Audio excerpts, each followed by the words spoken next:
and this song have now been together for 20 years. I'm not shackled by forgotten words and promises and the extremes that have tried upon a summer line.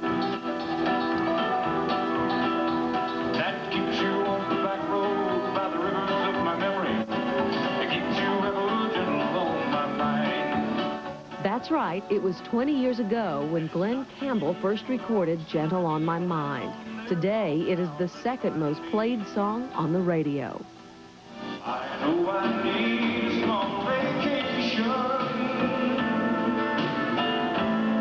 but it don't look like rain. And if it snows a stretch down the south, won't ever stand the strain. Campbell has a knapsack full of melodies stored in the back of our minds. I need you more than want you. And I want you for all time. And Wichita life is still on the line. The break into big-time music for Campbell started in the early 60s as a backup singer and guitar player for a host of headliners. You know, I'd do demo sessions for American Music, a company in L.A., and I would do demos for Presley, for Sinatra, for Merle Haggard, for Buck Owens, for anybody, even women, you know, aim it toward them. Tell them I remember you. But his music career didn't start in L.A. or Nashville. His roots go back to deep woods and clear skies. Arkansas, Delight, Arkansas. And was that really country, or how'd you get started? It was really back in the sticks. You got to be going to Delight to get there. It's not on the way to no place. Campbell came from a family of 14 and vividly remembers practicing his down-home style on almost anyone who would listen. And how'd you get started? Playing locally. It didn't take me long to figure out that the guitar would get me into singing, would get me into, like the ice cream parlor, free ice cream, you know, the kids would come in and sit around and sing. And this, about Boggs, Carolyn Boggs, I'll never forget her name. I was in the 5th grade. And, you know, and everybody, the girls go, oh, yeah, Glenn, sing another one. And at that time, it was Eddie Arnold and Hank Williams. Not really Hank Williams at that time, but a lot of Eddie Arnold and Hank Thompson and Sinatra. You know, it was, you got radio when you got radio there. You couldn't just tune in the station anytime you wanted to. Like a rhinestone cowboy.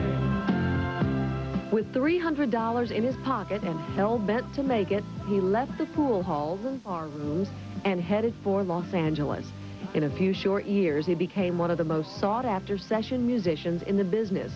One admirer describes his style of guitar playing as a thundering hand with magical fingers.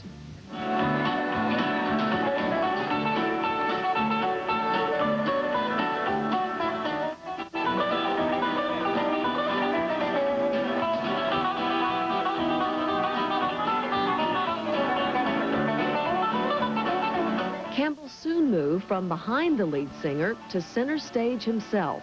His first solo appearance was the Big Bluegrass Special in 1962. It followed a string of hits and financial success. Ladies and gentlemen, I'm Glen Campbell. Success also included TV and movies. The Glen Campbell Good Time Hour entertained millions. It was a big impact on my life. But we had great writers on the show. All I had to do was say, hi, I'm Glen Campbell.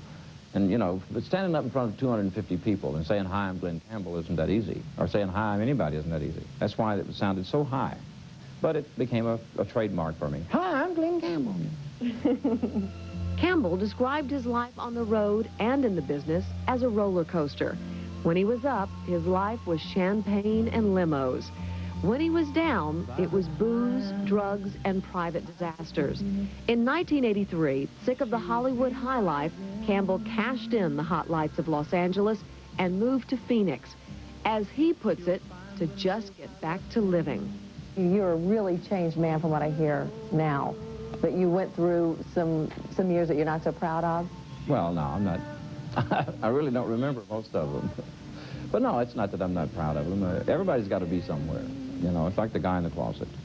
And I guess that's where I had to be at that time in my life. I really have no idea why I moved to Phoenix. It seemed like the thing to do at the time. So that was really the beginning of the turnaround? Oh, yeah. Moving to Phoenix? Was it really? Yeah, you know, blue skies and sunshine. I moved out. I'd lived in Los Angeles for like 20 years. And I just wanted to get someplace where it was open, a little more open. I felt kind of choked there. Was the business as crazy? I mean, would you have gone through as much whatever wild living as you would have if you hadn't been in entertainment, do you think, living in L.A.? Probably not. I'd have probably, I have no idea what I would have done, Deb. I have never heard Glen Campbell's voice any better. Oh, thank you. It really is just, to me, at its peak. Do you attribute that to anything? Oh, sure. Well, I attribute it to, you know, getting your head on straight. And it's amazing. I was like bloated for a while, and I can't think I figured out why that was. I was talking with Johnny Cash. I did the same thing he would do. You'd get through after a show and you're dehydrated. Well, I'll have a beer, you know. And so you drink one beer, you drink a six-pack, and before you know it, you get into the habit of drinking maybe a half a case of beer after a show, you know, rather than water. I drink water now, and that's a lot better for you, let me tell you. But then you got to get up and go to the bathroom the rest of the night so you don't get any rest on top of drinking all the beer, you know, or scotch or whatever. And definitely, rest is the best thing for a human being, I think, on this earth. You know, I couldn't believe it. You know, my eyes even cleared up. There for a while, you just had hit record after hit record, and, I mean, you were a mega star, and almost it's trailed off a little bit, but do you hope to be back to that point someday? No, I'm very happy here in the middle. You know, I would like to be one of the crowd. It's like when I first started with the Champs in 1960 on the road, I was happy being a champ. I could do guitar solo, I could sing a song, and be back and be with a band.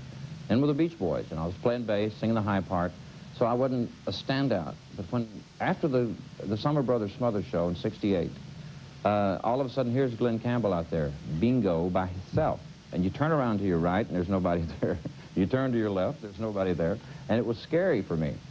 So that megastar stuff is, no, I really didn't like it that much at all. Of all the music, TV, and movies Campbell has played a part in, there is one that stands out head and shoulders above the rest. I was 31 when it took it. Were you just in awe to be working with John Wayne? Yes. I had to wake up in the morning. I said, I'm really getting up in Montrose, Colorado. I'm going to go out and ride a horse beside John Wayne. You talk about nervous. I had to loop the first 2 weeks of shooting.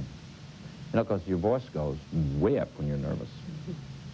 And his first line, I'll never forget what that was either. It says, well, I understand you wrote with General Kirby in Shreveport. And my answer was, yeah, I wrote with General Kirby in Shreveport. And that's what it sounded like when I saw the rushes. I went, oh, my God.